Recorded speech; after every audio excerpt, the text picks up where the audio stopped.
The 2022 inflation scam revealed. I'm going to explain this to you in 3 simple, fast steps. Step number 1, let's go over how the CPI measurement, the headline CPI that you hear in the news all the time, is being changed. Let's first go back to the 1990s.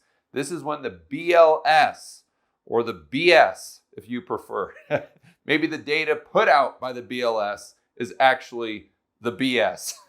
I'll let you be the judge. Back in the 1990s, they changed the CPI, the headline CPI number that you hear about in the news all the time, from a cost of goods index to a cost of living index.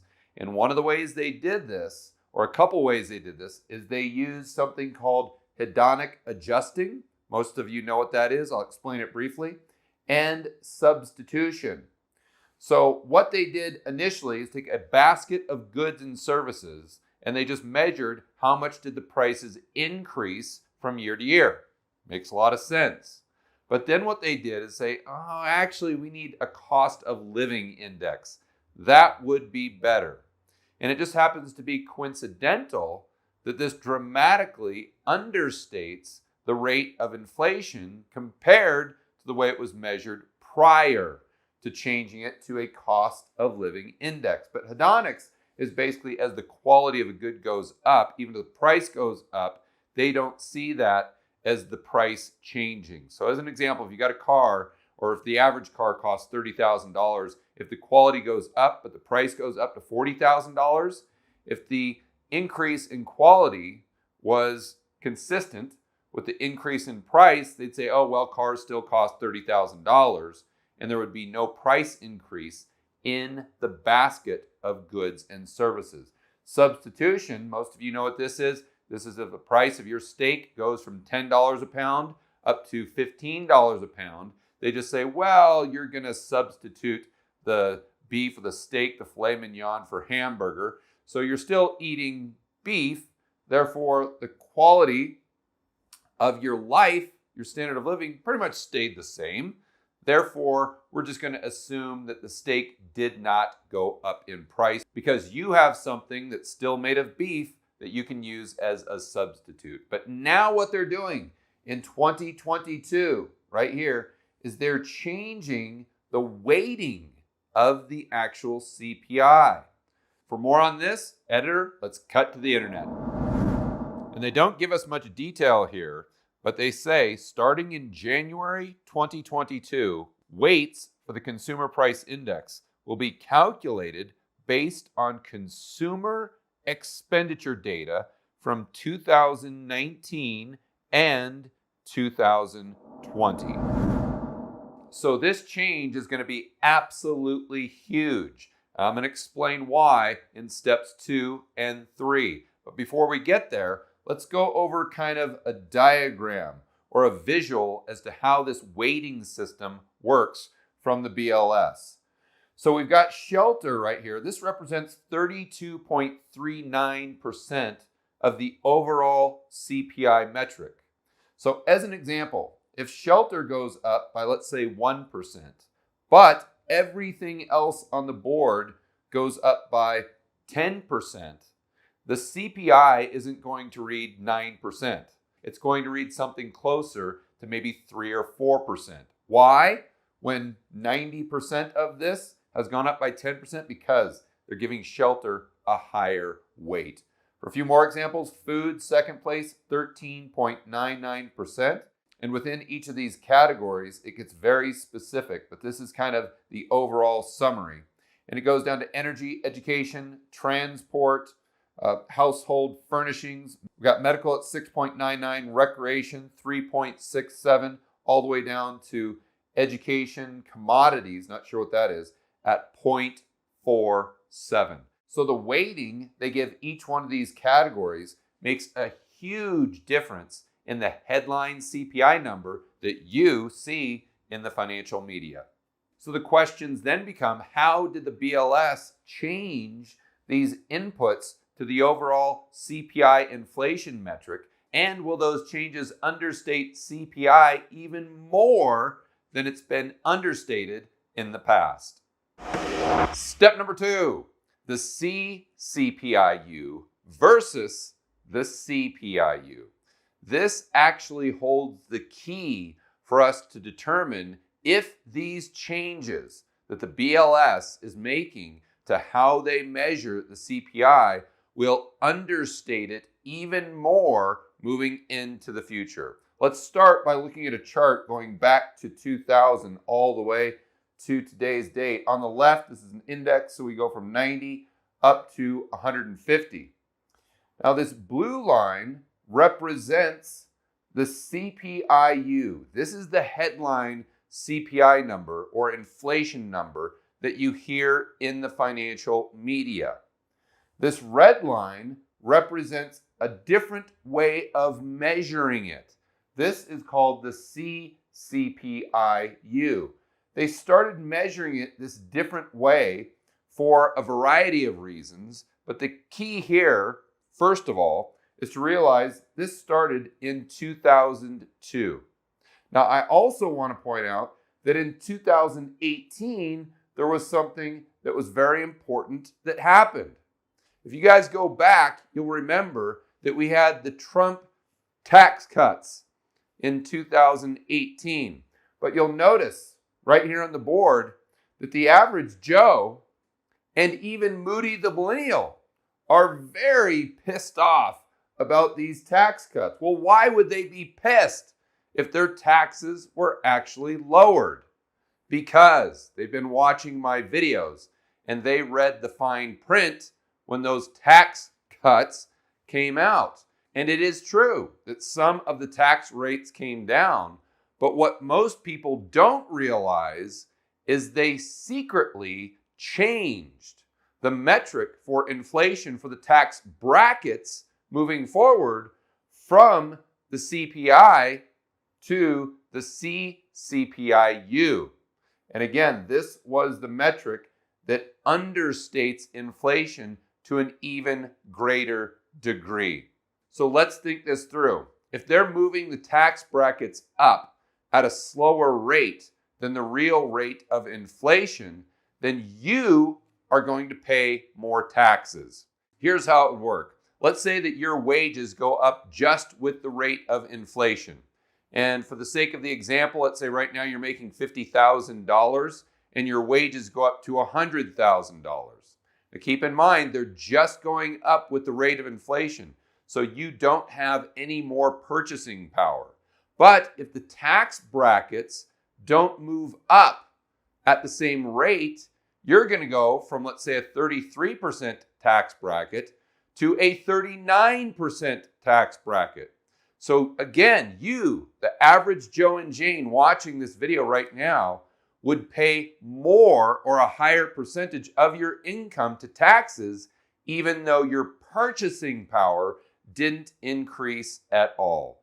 That's the dirty little secret that they don't want you to know. And I'm using this as an example for multiple reasons. Number one, we want to see how the CCPIU actually changed, because that's very important for the topic of this video. But number two, I really want to illustrate the point that the government pulls the wool over your eyes all the time with numbers, statistics, and the way they measure things. So my point is, if they're willing to screw you over regarding the quote-unquote tax cuts, why on earth wouldn't they be willing to screw you over today with the changes in the way they're measuring headline CPI? So we know this specific methodology for measuring CPI occurred in 2002.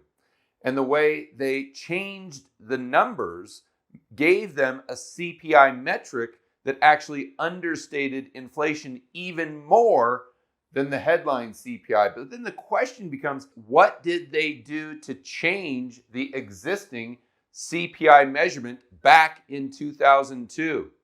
And why did those changes result in such a dramatically understated CPI measurement that the government can now use to screw you over? I'm going to reveal everything to you right now.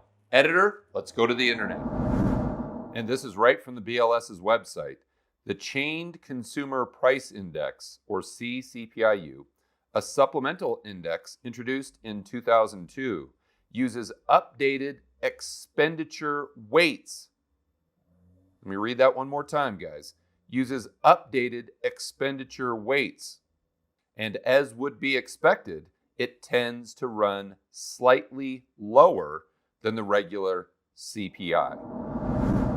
So why does this red line show lower rates of inflation than the blue line? Because back in 2002, they changed the weighting of the CPI. But let's go back to step number one. Editor, let's go ahead and throw up the three things that they changed. Number one was hedonics. Number two was substitution. But number three, and this is how they're changing the CPI right now as we speak, 2022, they're changing the weighting, just like they did back in 2002, that yielded a new CPI measurement that understates inflation to an even greater degree than the existing CPI measured it in the past. And you may be saying to yourself right now, okay, George, I get it, but why would the politicians want a lower rate of inflation for that headline CPI number? Well, let's think this through. I always say there are no certainties, there are only probabilities. But the one thing that we can say that is certain is the fact the politicians' number one priority is getting reelected.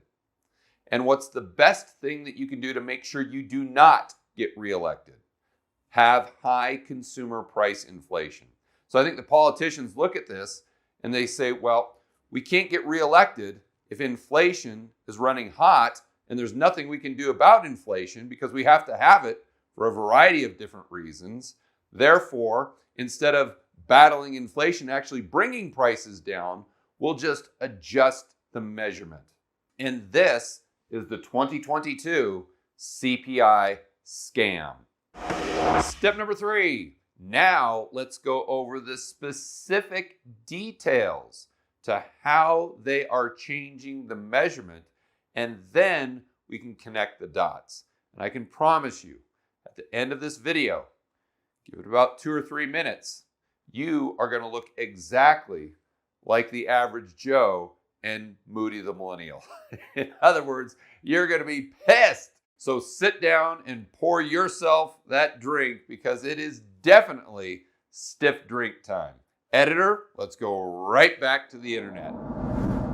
So this is very exciting, guys, because the BLS's report for January just came out. And this is the first month that they made these changes to the CPI that will be in place indefinitely into the future. So what we can do is we can pull up the CPI print and the details from December of 2021. We can compare that to January of 2022, and we can see the changes to determine if these changes are going to understate inflation to an even greater degree, allowing the politicians to further pull the wool over your eyes and claim that consumer price inflation is a lot lower than it actually is in the real economy. Let's dive right into the numbers. So again, this is the January 2022 report. The first thing that I want to highlight is food is 13.37%. And this is the weighting that they allocate to food in the CPI metric. So the more weighting they give a specific input, the more impact it has on the overall CPI print. So now let's see the weight they gave food back in December of 2021. So we can see if there was a change. Well, right here in December of 21, it was 13.99%. So what that tells us is in January of 2022, the change they made was to reduce the weighting allocated to food. I wonder why on earth they do that. Maybe it's because food prices have skyrocketed. That's why. So if food prices are skyrocketing, the government's solution It's just, well, we'll tweak the numbers so food doesn't impact the overall CPI to the same degree. Absolutely. You can't make this stuff up. And this is why the average Joe, Moody the millennial on the whiteboard, and probably you right now watching this video are so pissed off. You know they are lying to you. Oh, but wait, there is more. Let's go down and look at prices for automobiles. In January, they allocate 4.1% or 4.105% weight to new vehicles and 4.143 to used cars and trucks. And as you guys know, the prices of used cars and new cars, for that matter, have skyrocketed over the last year and a half. So let's compare this to the way it was in December of 2021 to see if there was a significant change. So for December, new vehicles was a 3.884 weighting. Used cars and trucks was a 3.419 weighting. So the weight they allocated to vehicles was lower in December of 2021. So they increased the weighting for the new measurement. Why would they do this? Well, car prices have gone up by, let's say, 30 or 40%. And this is because of chip shortages and a variety of issues that are most likely temporary. So if they see a metric or an input where the likelihood is high that the prices will actually go down slightly in the future, then they're going to give that a higher weight because the impact that has on the overall CPI number will to artificially bring it down. And again, that's their objective. And as you would expect, the shenanigans don't end there. Let's go to another metric that's very important to all of us, housing. So most of you realize that shelter in the CPI is the highest weighted input. It's at 32.946%. But let's focus on the details. It's broken down by rent of primary residence and owner's equivalent rent. You guys know that the rent you're paying right now is far greater than it was in 2019. And the prices of the homes you're trying to buy is also much, much greater than the prices you would have paid back in 2019. So let's go to a chart to see how much the government is admitting to shelter or housing increases over the past 12 months to compare that to what you are seeing in reality, in the real economy. So they are saying that over the past 12 months, going back to December, that housing costs increased by 3.79%. Any of you watching this video, have you seen your rent increase by 3.79% or more than 3.79%? In fact, if we go to realtor.com, which is basically mining the MLS, they show that rents have increased by over 12% over the past 12 months or so. And we all know that housing in pretty much every area across the United States has gone up more than just 3.79% over the last 12 months. So this is a completely bogus, fabricated number. But the BLS, or the BS in this case, gives the overall weighting to owner's equivalent rent at 24.251% in January of 2022. So let's see if this has changed. Going back to December, it was 23.509%. That means the weighting they're giving owners' equivalent rents has increased with this new methodology. And why is this change beneficial to them? Because it's a completely fabricated number in the first place. So if you give the fabricated number a greater and greater weighting or a bigger impact on the overall CPI print, this gives you the ability to lie about actual price inflation to an even greater extent. So they've changed the weighting on food, cars, and housing. Three things that really aren't that important to the average American. Hopefully you can sense my sarcasm there. But I want to point out, I want to be very, very clear. These aren't the only three things that they have changed in the way they're calculating CPI. I'm going to do a deep dive on the Rebel Capitalist channel today. And I also want to point out that the new CPI print came out today and it was through the roof. CPI has skyrocketed up to 7.5%. So this is a story that we are going to have to pay a lot of attention to in the future. But the main takeaway from this video is to understand that back in 2002, they changed the weighting for one of the CPI measurements they were using, the CCPIU, and this drastically lowered inflation 20 years into the future. And I believe that if you look at the way they just changed the CPI methodology today, that moving out 5, 10, 15, 20 years, the headline CPI is going to understate the rate of consumer price inflation to an even greater degree than it did in the past. And this is the 2022 CPI scam that they don't want you to know about. For more content that'll help you build wealth and thrive in a world of out-of-control central banks and big governments, check out this playlist right here, and I will see you on the next video.